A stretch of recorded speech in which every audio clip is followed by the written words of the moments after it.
بسم اللہ الرحمن الرحیم، اللہ کے نام سے جو رحمان اور رحیم ہے۔ وَلَقَدْ يَسَّرْنَا الْقُرْآنَ لِلذِّكْرِ فَهَلْ مِن مُدَّكِرٍ۔ ہم نے اس قرآن کو نصیحت کے لیے آسان ذریعہ بنا دیا ہے، پھر کیا ہے کوئی نصیحت قبول کرنے والا؟ اعوذ باللہ من الشیطان الرجیم، بسم اللہ الرحمن الرحیم، وَجَعَلُوا لَهُ مِنْ عِبَادِهِ جُزْءًا إِنَّ الْإِنسَانَ لَكَفُورٌ مُبِينٌ۔ أَمِ اتَّخَذَ مِمَّا يَخْلُقُ بَنَاتٍ وَأَصْفَاكُمْ بِالْبَنِينَ وَإِذَا بُشِّرَ أَحَدُهُم بِمَا ضَرَبَ لِلرَّحْمَنِ مَثَلًا ظَلَّ وَجْهُهُ مُسْوَدًّا وَهُوَ كَظِيمٌ أَوَمَن يُنَشَّأُ فِي الْحِلْيَةِ وَهُوَ فِي الْخِصَامِ غَيْرُ مُبِينٍ وَجَعَلُوا الْمَلَائِكَةَ الَّذِينَ هُمْ عِبَادُ الرَّحْمَنِ إِنَاثًا أَشَهِدُوا خَلْقَهُمْ سَتُكْتَبُ شَهَادَتُهُمْ وَيُسْأَلُونَ۔ سورۃ زخرف کی یہ آیت نمبر 15 ہے۔ اس سے پہلے کی آیات میں اللہ تبارک و تعالی نے فرمایا کہ اگر ان مشرکین سے پوچھا جائے کہ زمین و آسمان کا خالق کون ہے تو وہ خود اس بات کا اقرار کریں گے کہ وہ عزیز اور علیم ذات نے ہی اس کو پیدا کیا ہے۔ اور اللہ تعالیٰ کی کئی قدرتوں اور نعمتوں کا ذکر کیا گیا کہ اللہ تعالیٰ نے زمین کو تمہارے لیے بچھونا بنایا، اس میں راستے بنائے، آسمان سے پانی برسایا اور مختلف ازواج اور جوڑے پیدا فرمائے۔ تو اب فرمایا کہ وَجَعَلُوا لَهُ مِنْ عِبَادِهِ جُزْءًا،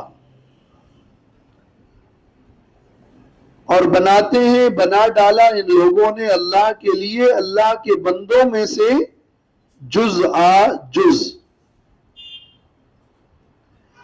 یعنی باوجود ان دلائل کے اور باوجود اس اقرار کے پھر بھی انہوں نے اللہ کے ساتھ شرک کیا۔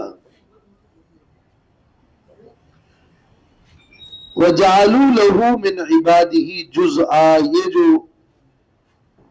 جملہ ہے آیت کا، اس کے دو مطلب ہیں۔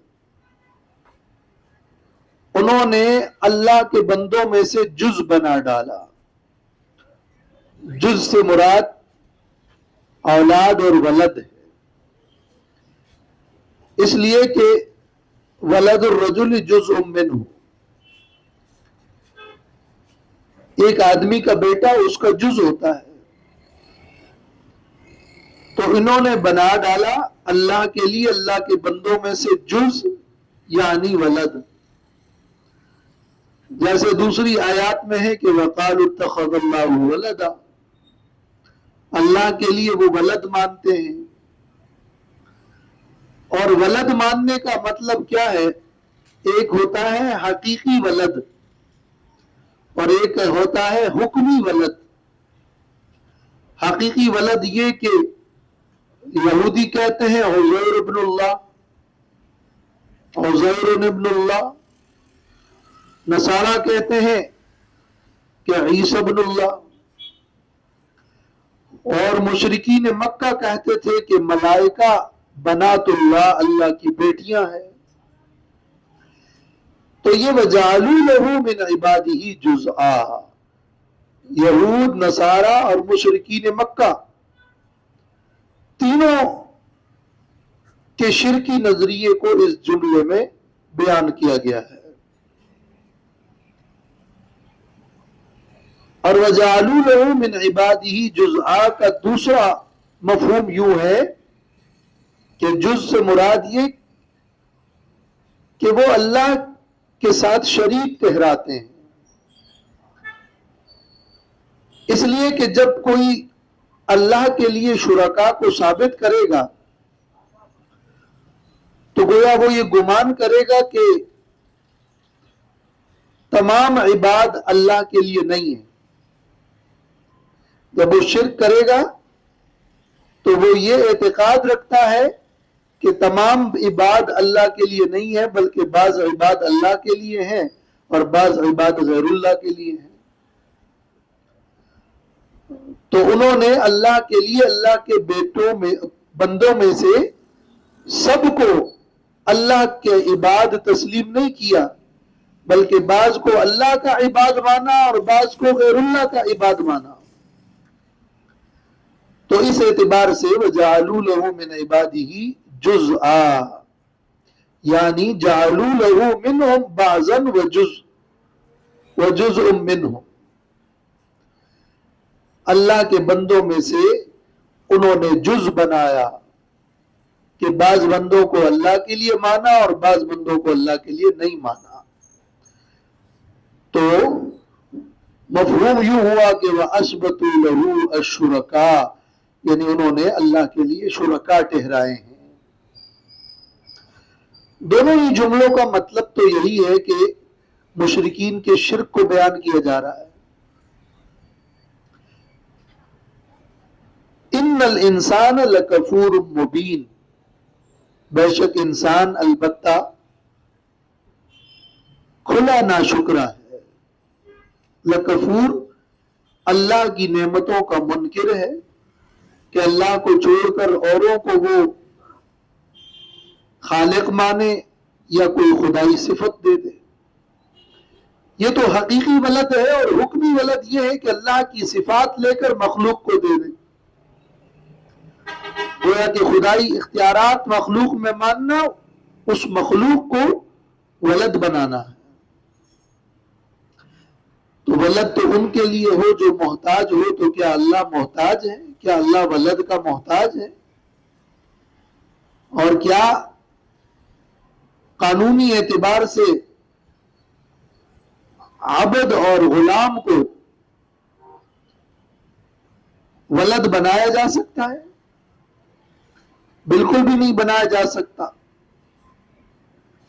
لہذا وَجَعَلُوا لَهُ مِنْ عِبَادِهِ جُزْءًا، یہ شرکی اعتقاد، یہ اللہ کے ساتھ ولد ماننا حقیقی یا حکمی، یہ ایک کھلی اور صریح اور ظاہر ناشکری ہے۔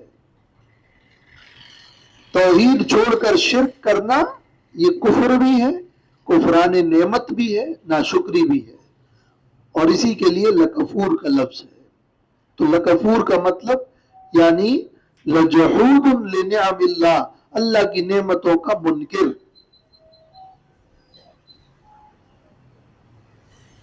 ام اتخذ مما يخلق بنات واصفاكم بالبنین، یہ مشرکین بالملائکہ کا اس جملے میں بھی رد ہو رہا ہے۔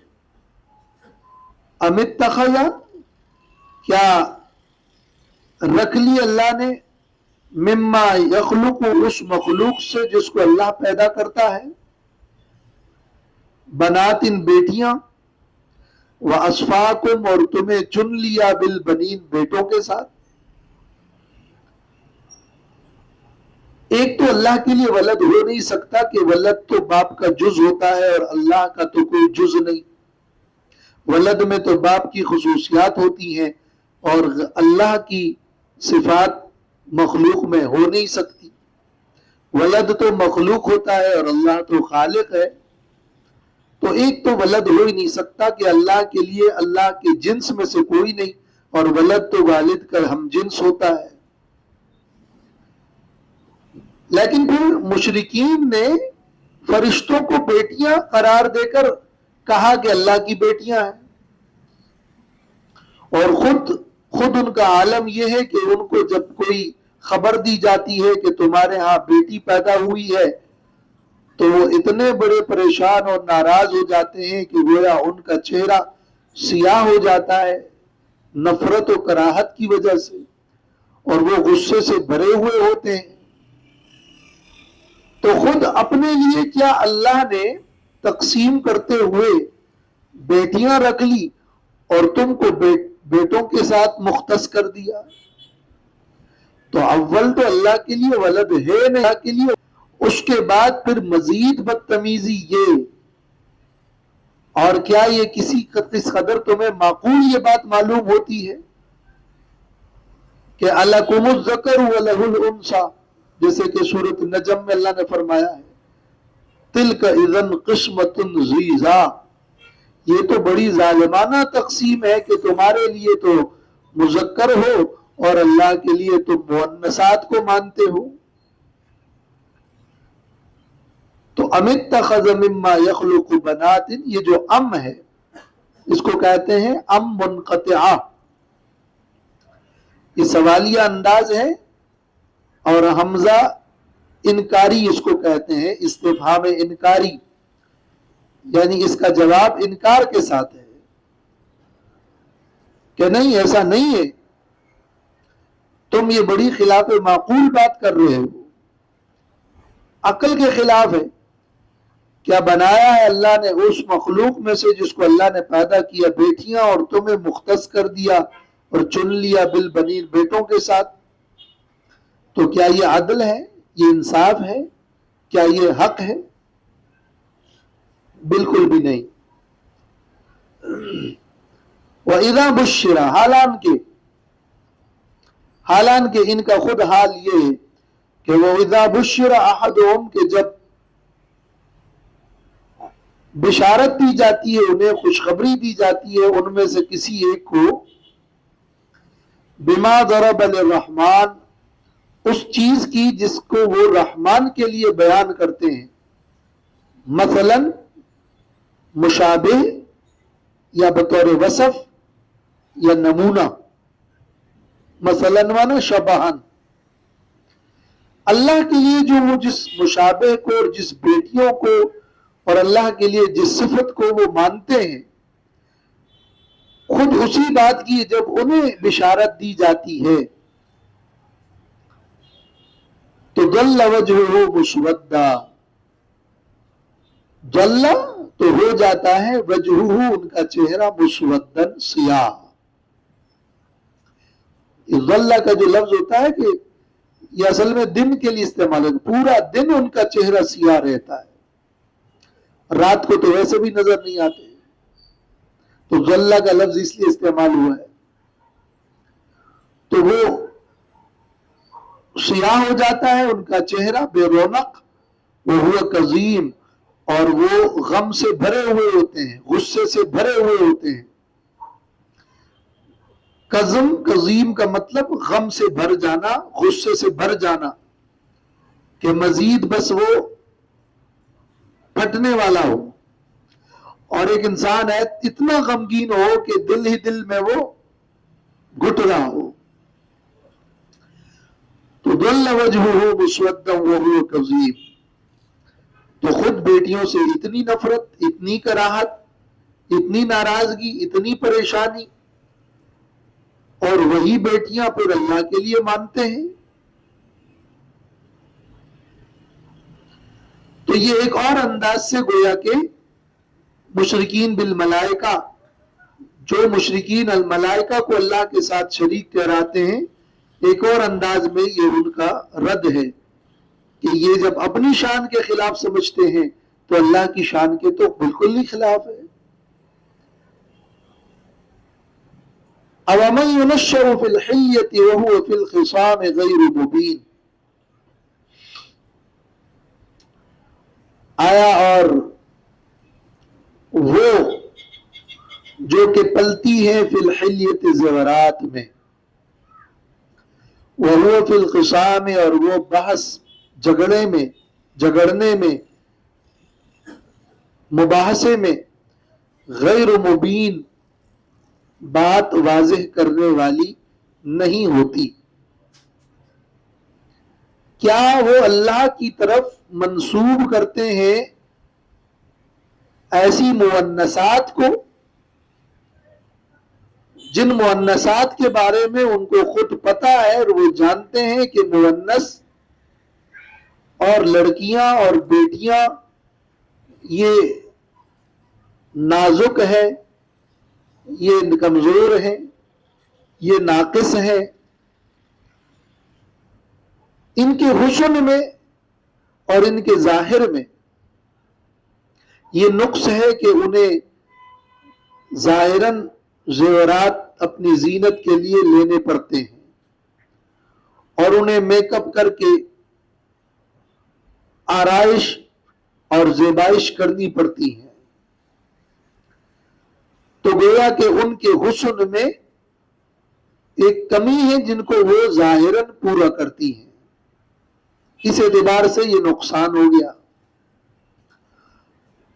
اور پھر کلام کرتے وقت، بات کرتے وقت، جگڑتے وقت ان کے کلام کے اندر بھی ضعف ہے، اور ضعف کی وجہ کیا ہے؟ ضعف کی وجہ یہ ہے کہ ان میں حیا کا عنصر غالب ہے، تو حیا کے عنصر کے غالب آنے سے انسان اپنی بات پوری نہیں بیان کر سکتا، واضح نہیں بیان کر سکتا۔ لیکن جب حیا کا عنصر ختم ہو جائے تو پھر تو بات ہی دوسری ہے، مگر اس صنف نازک میں حیا کا عنصر تو غالب ہے۔ اور وَهُوَ فِي الْخِصَامِ غَيْرُ مُبِينٍ، اس کا معنی یہ کہ وہ صنف نازک اور مؤنثات اپنا مدعا واضح کرنے میں غیر مبین، واضح نہیں کر پاتی ہیں۔ وہ اس طرح کہ وہ اگرچہ بول رہی ہوگی کچھ اور لیکن کلام کو بڑا طول دے گی، وہ ان کو کہنا کچھ اور ہوتا ہے لیکن اس کے ساتھ ساتھ وہ اپنی بات کو اتنی طویل کر دیتی ہے کہ ان کا اصل مدعا سمجھنے میں اتنی وضاحت نہیں ہوتی اور ان کی بات دو ٹوک نہیں ہوتی، تو کلام کا طول ان کے مدعا کو متاثر کرتا ہے۔ وہ بات کر تو سکتی ہیں بلکہ باتیں تو اور زیادہ کرتی ہیں، لیکن جو اصل مدعا ہے اس کو واضح کرنے میں ناکام ہوتی ہیں۔ اور یہ اس لیے کہ ایک تو وجہ وہی جو حیا والی ہے، اور ایک وجہ ان کے کمزوری اور دل کی کمزوری کہ وہ، اور شوم مکر وجہ بھی ہو سکتی ہے کہ جس میں وہ ذرا سی بات پر روتی زیادہ ہے اور اپنی بات کم کرتی ہے۔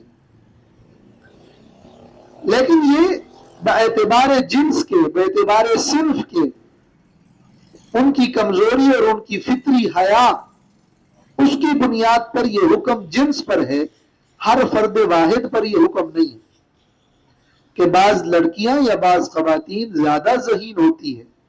اگر بعض اپنا مدعا پیش کرنے میں زیادہ ٹھوس ہو تو یہ اس جملے کے منافی نہیں ہے، مگر اکثر اور اپنے صنف اور اپنے جنس کے اعتبار سے ان کے اندر حیا اور کمزوری یہ فطری ہے۔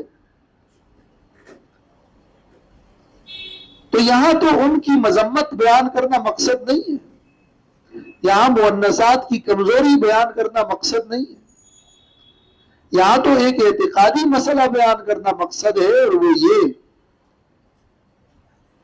کہ تمہاری یہ بات کہ فرشتے اللہ کی بیٹیاں ہیں کتنی خلاف معقول ہے کہ تم خود جانتے ہو اور مانتے ہو کہ یہ جنس، یہ صنف نازک بھی ہے، کمزور بھی ہے، اور اس کے باوجود اسی کمزور جنس کی نسبت اللہ کی طرف کرتے ہو،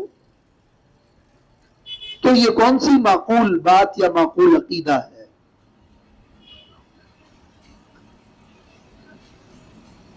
وَجَعَلُوا الْمَلَائِكَةَ الَّذِينَ هُمْ عِبَادُ الرَّحْمَنِ إِنَاثًا۔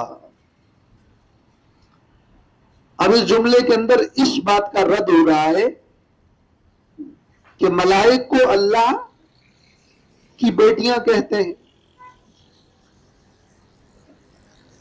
لیکن انہوں نے ملائک کو مؤنث کیسے سمجھ لیا؟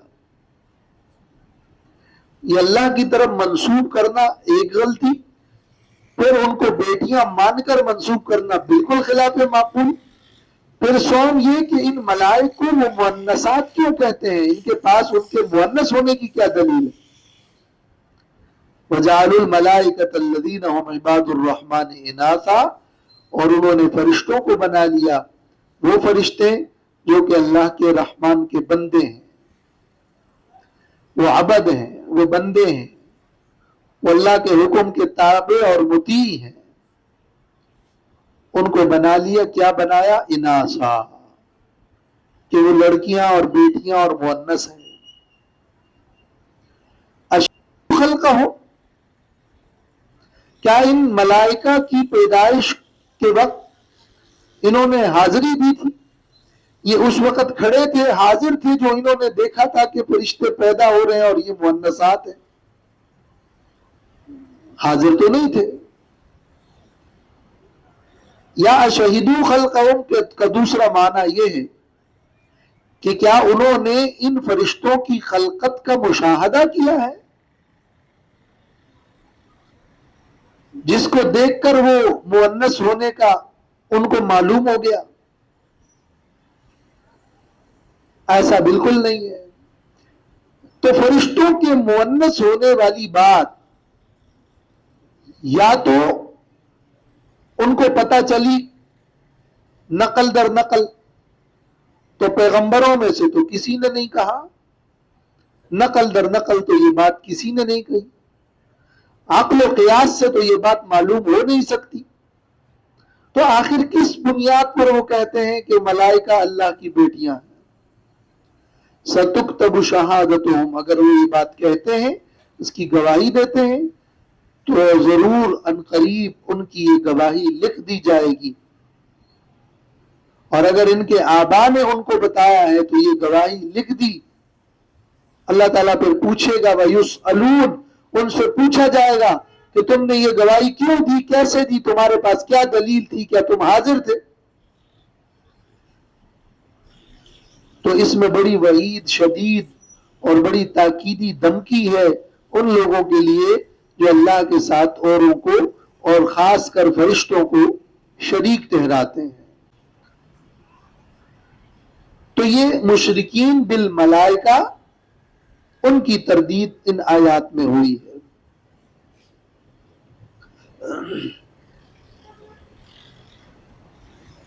آگے پھر مزید ان مشرکین کے اعتراضات اور ان کے کچھ جوابات ہیں، انشاءاللہ وہ آئندہ بیان ہوں گے، لیکن آج کے سبق کا جو حاصل نچوڑ ہے وہ یہی کہ جن لوگوں نے اللہ کے ساتھ شریک ٹھہرایا وہ پورے عالم کے دلائل عقلیہ کی مخالفت کر رہے ہیں۔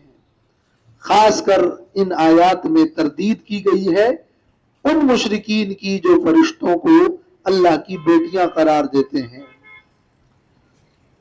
اور ان آیات میں سے جو ضمناً باتیں معلوم ہوئی وہ یہ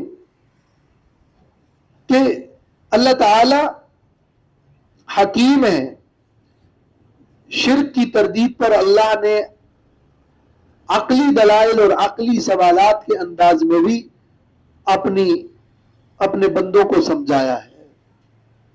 تو دلائل کے میدان میں عقلی انداز کے دلائل پیش کرنا بھی مناظرے کا ایک طریقہ ہے، اور پھر ساتھ میں یہ بھی بتایا گیا کہ مشرکین کا طریقہ یہ تھا کہ وہ بیٹیوں کو ناپسند کرتے تھے، اور ان کا حال یہ تھا کہ وہ بیٹیوں کو برا سمجھتے تھے، جن کی مذمت قرآن مجید کی دوسرے مقامات اور آیات میں ہوئی ہے۔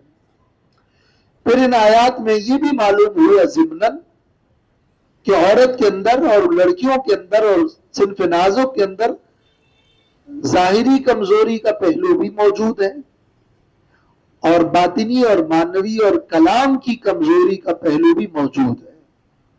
چنانچہ تفسیر ابن کثیر میں ہے کہ فَالْأُنْثَى نَاقِصَةٌ الظَّاهِرِ والباطن فی الصورت والمعنی. انصار مؤنثات میں کمزوری پائی جاتی ہے.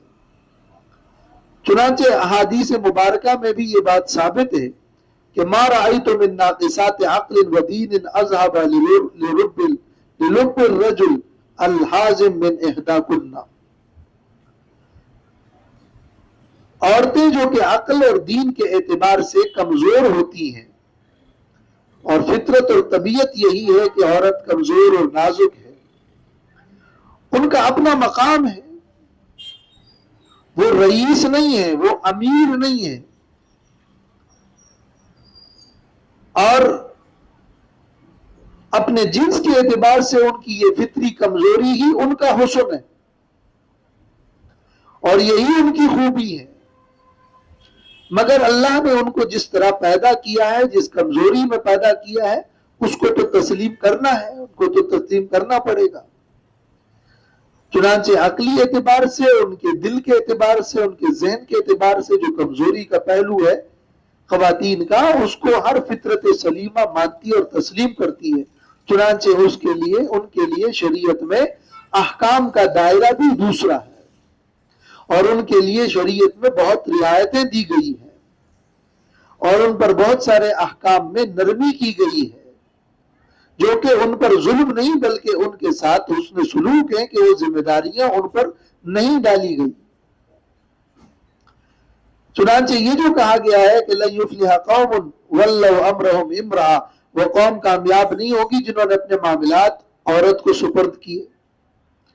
تو یہ جنس عورت کی بات کی جا رہی ہے کہ ایک نظام چلتا ایسا ہے، اور معاشرت کے اندر بیلنس قائم یہ یوں ہوگا کہ ایک امور خانہ داری اور گھر کے اندرونی نظام ہے، اور ایک بیرونی نظام ہے. دونوں کے لیے الگ الگ صنف اگر کام کریں گے تو یہ مرد کے لیے وہ عورت سکون کا باعث بنے گی، اور گھریلو معاملات بھی درست ہوں گے، اور وہ ایک دوسرے کے لیے معاون بنیں گے. لیکن اگر ان دونوں کو بالکل ایک قرار دیا جائے تو یہ فطرت کے ساتھ جنگ بھی ہے، اور اس سے معاشرے کے اندر بگاڑ بھی پیدا ہوگا، اور سکون چھنے گا، اور طلاقوں کی برمار بھی ہوگی، اور گھر بنیں گے نہیں.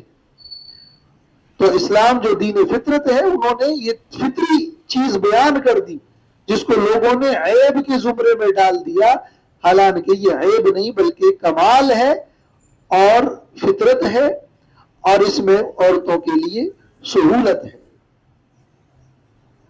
وآخر دعوانا الحمدللہ.